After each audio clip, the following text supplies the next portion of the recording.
Hi అండి, అందరికీ నమస్కారం. బాగున్నారండి? మేము కూడా చాలా బాగున్నాము. ఇంకా సండే రోజు తీసిన వీడియో అండి ఇది. సండే వచ్చేసి పలావ్ అయితే చేస్తున్నాను. అంటే బిర్యానీ మసాలాలు, పలావ్ దినుసులు ఇవన్నీ అయితే ఉన్నాయండి, అందుకని చెప్పేసి చేస్తున్నాను. ఇంకా మసాలాలన్నీ అయితే కట్ చేశానండి. ఉల్లిపాయలు, టమాటాలు, పచ్చిమిరపకాయలు కూడా. ఇంకా మసాలా కూడా పేస్ట్ చేసి పెట్టాను. కొత్తిమీర, పుదీనా ఇదంతా అయితే కట్ చేస్తున్నాను. ఇంకా చికెన్ వచ్చేసి ఒక అర కేజీ అయితే తీసుకున్నానండి. ఒక 10 నిమిషాలు అయితే ఉడకబెట్టిన తర్వాత కొద్దిగా అంత పసుపును, సాల్ట్ వేసి పొయ్యిన పెడుతున్నానండి. నేను చికెనే వండుతున్నాను, చికెన్ కూర కాదు, ఫ్రై అయితే చేస్తున్నానండి. చికెన్ ఫ్రై అయితే చేస్తున్నాను. పలావ్లోకి చికెన్ ఫ్రై అయితే సూపర్గా అయితే ఉండిద్దండి.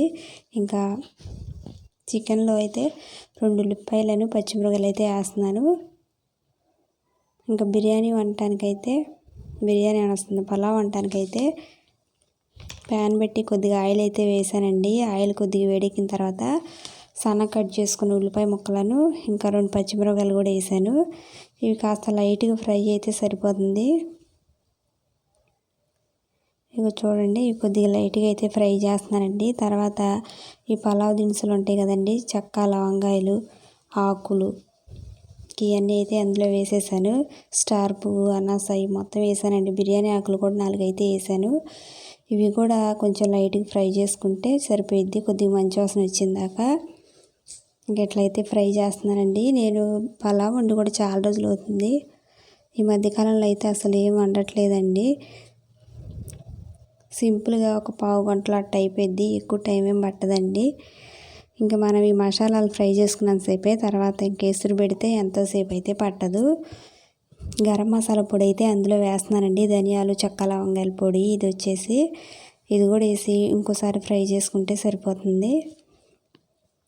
చెక్క, లవంగాయల పొడి కొద్దిగా వేస్తున్నాను. ఇది కూడా ఒకసారి అయితే ఫ్రై చేసుకొని అల్లం వెల్లుల్లి పేస్ట్ కూడా కొద్దిగా అయితే వేస్తున్నానండి. 1 గంట అయితే వేసాను. నేను బియ్యమేమో 1 లోటన్నర అయితే తీసుకున్నాను, ఎక్కువేం తీసుకోలేదండి. 1 లోటన్నర అయితే తీసుకున్నాను. ఇంక మొత్తం అయితే ఇంకోసారి ఫ్రై చేస్తున్నాను. కొంచెం పచ్చివాసన పోతే సరిపోయిద్దండి. టమాటా ముక్కలు కూడా అయితే ఒక చిన్న సైజు టమాటా కట్ చేశాను. ఇంకా అది కూడా వేసి ఇంకోసారి బాగా అయితే కలుపుతున్నాను. ఒక టమాటా సరిపోయిద్దిలేండి. ఇంకా అందులో వాటర్ అయితే వేస్తున్నానండి. నేను 1 లోటన్నర బియ్యం తీసుకున్నా కదా, ఇంకా దాన్ని బట్టి కొలుచుకొని అయితే వేసుకున్నాను. వాటర్ అయితే కొలుచుకొని వేసుకున్నాను. ఇంక ఈలోపు చికెన్ కూడా చూస్తున్నానండి, సగం అయితే ఫ్రై అయింది. కొత్తిమీర, పుదీనా వేస్తున్నాను. నీళ్ళు వేసిన తర్వాత ఇది కూడా వేసి కొద్దిగా ఉప్పును, పసుపు వేసి కొద్దిగా తెల్లిందాకైతే ఉంచానండి. పావు గంటలో వెంటనే అయితే అయిపోయింది. పలావ్ చేయడం అయితే చాలా ఈజీ అండి. హైలో పెట్టి ఇంకా చూడండి, వెంటనే అయితే తెరిలిపోయినాయి. ఇప్పుడు ఎసరు ఇంకా నానబెట్టుకున్నానండి. నేను ఒక అరగంట ముందలే నానబెట్టాను. ఆ నానబెట్టిన రైస్ అయితే ఇంకా అందులో అయితే వేసేస్తున్నాను. బియ్యం నానబెట్టడం వల్ల అయితే మంచిగా రైస్ అయితే చాలా బాగా వచ్చింది.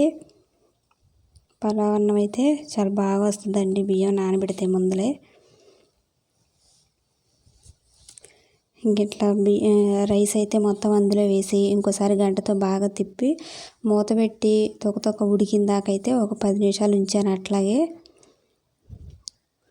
కలుపుకుంటే మసాలాలు మొత్తం బియ్యం నిండా పడతాయి. ఇవి చూడండి, ఎట్లయితే తొక్క ఉడుకుతుంది. ఇంక ఇప్పుడు మీడియం ఫ్లేమ్లో పెట్టుకొని మూత పెట్టుకుంటే ఒక 10 నిమిషాల్లో అట్లయితే అయిపోయిద్ది. నేను ఇంకా చికెన్ ఫ్రై కూడా చూస్తున్నాను. చికెన్ ఫ్రై సిమ్లో పెట్టి చేస్తున్నాను, అందుకే కొద్దిగా లేట్గా అయితే ఉడుకుతుందండి. అయిపోయింది, ఇది కూడా ఆల్మోస్ట్ 70% అయితే ఫ్రై అయిపోయిందండి. చూడండి, అన్నం అయితే అయిపోయింది, కొద్దిగా నీరు ఉంది అంతే. ఇంకా పైన అయితే కొద్దిగా కొత్తిమీర, పుదీనా అయితే చల్లేసాను. ఇంకా చికెన్ ఫ్రైలో కూడా కొద్దిగా కొత్తిమీర, పుదీనా వేసి ఇంకోసారి బాగా కలుపుకుంటే సరిపోయిద్ది. రైస్ చూడండి, ఇప్పుడు అదండి పలావ్ అయితే రెడీ అయిపోయింది. నేను కొద్దిగా లైట్గా అడుగంటిన దాకా అయితే ఉంచుతానండి. అప్పుడు కొద్దిగా సాయంత్రం దాకా కూడా ఉండిద్ది కదా, లేకపోతే పాడైద్దని. అన్నం చూడండి పొడి పొడిలాడతాను భలే అయితే వచ్చింది. ఇంకా చికెన్ ఫ్రై కూడా ఆల్మోస్ట్ అయిపోయిందండి. కొత్తిమీర పుదీనా వేసి ఇంకోసారి కలిపేసేసాను కదా. చికెన్ కూర అయితే రెడీ అయిపోయింది. ఇంకొక నిమిషం అట్లా ఉంచి కరివేపాకులు కూడా వేసాను. వేసి అయితే ఇంకా చికెన్ కూర అయితే అయిపోయిందంటే అన్నం చూడండి ఎంత పొడి పొడిలాడతాను బాగా వచ్చింది పలావ్ అన్నం. పలావ్ రైస్ అయితే చాలా బాగా వచ్చిందండి. అంతేనండి, వేడివేడిగా పలావ్ అని చికెన్ ఫ్రై అయితే రెడీ అయిపోయింది. ఇంకా చికెన్ ఫ్రై అయితే నేను దించి తీసుకొస్తున్నాను. ఇది మాడిపోయిద్దని చెప్పి ఇంకా ఆపేసేసానండి.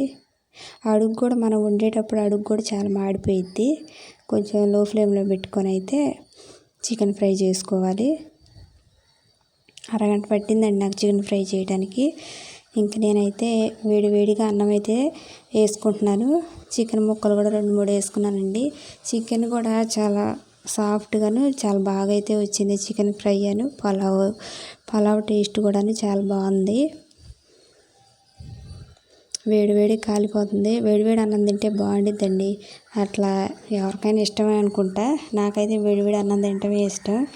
ఎక్కువ మంది వేడి అన్నమే తింటారు. నేను కూడా అలాగే వేడివేడిగా అయితే తింటున్నాను. పలావ్ అయితే టేస్ట్గాను చికెన్ కూర కూడా సూపర్గా అయితే ఉందండి. మీరు కూడా ఒకసారి ట్రై చేయండి. అంతేనండి ఈరోజు వీడియో అయితే.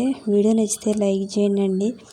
కొత్తగా ఎవరైనా మా ఛానల్ చూస్తున్నా సబ్స్క్రైబ్ అయితే చేయండి. అంతేనండి, బాయ్.